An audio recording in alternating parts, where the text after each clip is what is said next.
sebelum kita tahu NaOH atau sodium hydroxide sebagai top 10 chemicals dan beberapa penjelasan lainnya, mungkin kita harus tahu terlebih dahulu nggak sih top 10 chemicals itu apa dan peringkatnya berdasarkan apa, serta senyawa-senyawa lain yang termasuk dalam top 10 chemicals.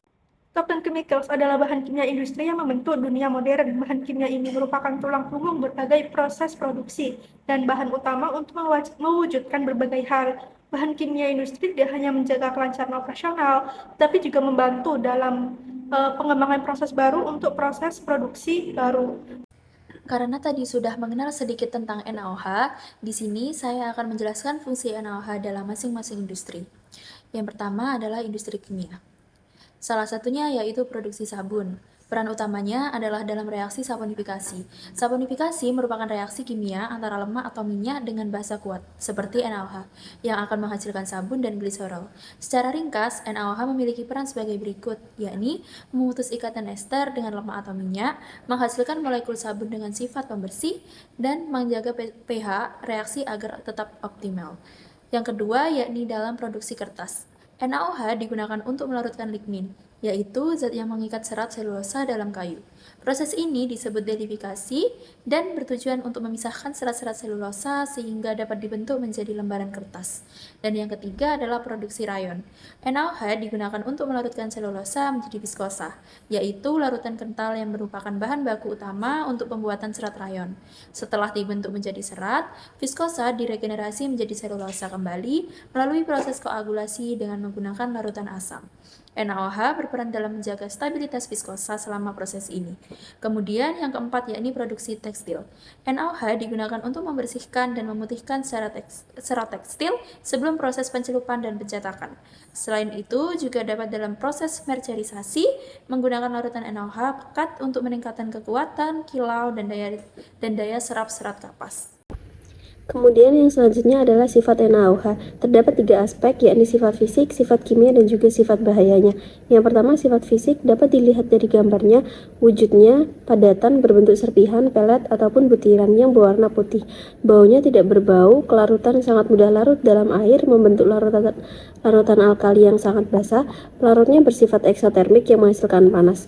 Kemudian larut dalam pelarut polar seperti etanol dan metanol, namun tidak larut dalam pelarut non-polar seperti benzena. Massa molarnya adalah 40 gram per mol, titik lebutnya 318 derajat Celcius, titik didihnya 1388 derajat Celcius, kemudian densitasnya 2,13 gram per cm kubik pada 20 derajat Celcius. Kemudian ada sifat kimianya. Yang pertama ada kealkaliannya, bersifat basa kuat karena dapat sepenuhnya mengionisasi di dalam air, menghasilkan ion hidroksida, dan pH larutan NaOH sekitar pada 13 untuk 14 untuk larutan pekat. Kemudian reaktivitasnya dengan air, bereaksi hebat dengan air, menghasilkan panas dalam jumlah besar karena sifat eksotermiknya. Untuk reaksinya seperti pada gambar. Selanjutnya, kita akan membahas sifat bahaya dan toksik dari NaOH. Yang pertama, yaitu korosif terhadap logam yang dapat dilambangkan dengan simbol korosif yang tertera pada gambar. Kemudian, terdapat simbol iritan dikarenakan dapat menyebabkan luka bakar pada kulit dan kerusakan mata yang serius, juga dapat mengakibatkan iritasi pada mata serta kulit.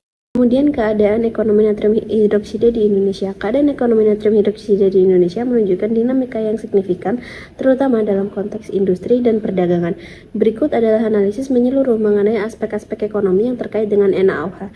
Yang pertama ada peran NaOH dalam industri. Natrium hidroksida adalah bahan kimia dasar yang penting dalam berbagai industri, termasuk industri pulp, kertas, tekstil, sabun, deterjen, juga industri kimia organik. Kebutuhan NaOH di Indonesia terus meningkat setiap tahunnya dengan jumlah impor yang menunjukkan tren kenaikan. Misalnya pada tahun 2018 impor NaOH meningkat dari 44.866 ton menjadi 64.113 ton. Kenaikan ini mencerminkan permintaan yang tinggi dan ketergantungan terhadap pasokan luar negeri. Dampak ekonomi makro. Secara makroekonomi, kondisi perekonomian Indonesia pasca pandemi COVID-19 juga mempengaruhi sektor industri termasuk produksi NaOH. Meskipun mengalami kontraksi pada tahun 2020 akibat pandemi, pemerintah Indonesia telah mengambil langkah-langkah untuk memulihkan ekonomi. Inflasi tetap terjaga antara 4 hingga 5%, lebih rendah dibanding negara lain seperti Amerika Serikat. Kebijakan fiskal dan moneter yang baik membantu Indonesia untuk tetap stabil di tengah krisis global. Hal ini menciptakan lingkungan yang lebih kondusif bagi industri kimia dan produksi NaOH untuk kembali berkembang. Kesimpulannya, keadaan ekonomi natrium hidroksida di Indonesia menunjukkan potensi pertumbuhan yang kuat dengan permintaan yang terus meningkat dan investasi baru dalam produksi. Meskipun ada tantangan dari ketergantungan pada impor, langkah-langkah pemerintah untuk memperbaiki kondisi ekonomi makro memberikan harapan bagi stabilitas dan pertumbuhan sektor ini di masa depan. Selanjutnya yang dibahas yaitu proses dalam pembuatan NaOH. Terdapat dua macam proses dalam pembuatan NaOH. Yang pertama yaitu proses lem soda dan yang kedua adalah proses elektrolisis. Proses lem soda merupakan proses pembuatan NaOH yang telah dilakukan bertahun-tahun dengan melibatkan reaksi slaked lime dan soda abu di mana reaksinya yaitu Na2CO3 plus CaOH2 menjadi 2NaOH plus CaCO3. Kemudian terdapat proses elektrolisis di mana larutan natrium klorida dipisahkan menjadi natrium hidroksida, gas klorin, dan hidrogen menggunakan arus listrik, di mana reaksinya yaitu 2NaCl plus 2H2O menjadi 2NaOH plus H2 plus Cl2. Proses elektrolisis ini dibagi menjadi tiga, yaitu elektrolisis sel diafragma, elektrolisis sel merkuri, dan elektrolisis sel membran.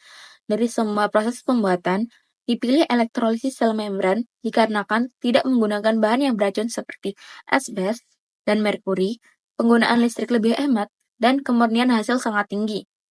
Proses elektrolisis sel membran ini untuk membuat NaOH dapat dilakukan langkah-langkahnya sebagai berikut. Diawali dengan menyiapkan tempat untuk melakukan elektrolisis atau biasa disebut dengan reaktor, kemudian dilanjutkan dengan clarifier untuk menghilangkan kotoran atau endapan selama proses elektrolisis. Dilanjutkan dengan sun filter untuk menyaring kotoran atau partikel halus yang tidak dapat disaring oleh clarifier. Selanjutnya yaitu filter press, di mana untuk menyaring NaOH lebih lanjut. Selanjutnya yaitu cation anion exchanger, yang merupakan tahap untuk menyaring ion-ion yang tidak diinginkan. Lalu, membran elektrolisis yang digunakan untuk memisahkan produk yang dihasilkan di katoda berupa NaOH dan anoda berupa Cl2 secara fisik dan menghasilkan NaOH dengan kepekatan 32%. Selanjutnya, triple efek evaporator penguapan supaya lebih pekat, di mana didapatkan NaOH dengan kepekatan 50%, dilanjutkan dengan single efek evaporator dengan mendapatkan NaOH 61%, dan fast evaporator untuk NaOH dengan kepekatan 98%. Diakhiri dengan Prilling Power, di mana untuk membentuk NaOH dalam bentuk padat. Selanjutnya yaitu produsen NaOH. Di dunia, terdapat 4 produsen NaOH terbesar, diantaranya adalah Dow Chemical di Amerika Serikat, BASF di Jerman, Akzo Nobel di Belanda, dan Olin Corporation di Amerika. Keempat perusahaan ini adalah perusahaan kimia terbesar di dunia yang memiliki kontribusi signifikan dalam produksi dan distribusi NaOH, atau lebih dikenal sebagai soda kaustik. Perusahaan ini telah lama dikenal sebagai pionir dalam industri kimia, termasuk dalam pengembangan proses produksi NaOH yang efisien dan berkelanjutan. Lalu ada bahan baku untuk produksi NaOH. Dalam produksinya sendiri, NaOH menggunakan dua metode, yakni metode pertama adalah metode elektrolisis. Dalam metode elektrolisis menggunakan bahan baku air laut dengan konsentrasi garam tinggi, lalu menggunakan sodium karbonat dan juga barium sulfat jika garam mengandung pengotor sulfat yang cukup tinggi. Untuk sel elektrolisis, diafragma menggunakan tambahan asbes dalam prosesnya. Lalu untuk elektrolisis sel merkuri, mengalirkan merkuri dalam katodanya. Dan lalu untuk elektrolisis sel membran adalah elektrolisis yang paling aman karena tidak mengandung bahan berbahaya di dalamnya dan hanya menggunakan membran semi permeabel dalam proses produksinya.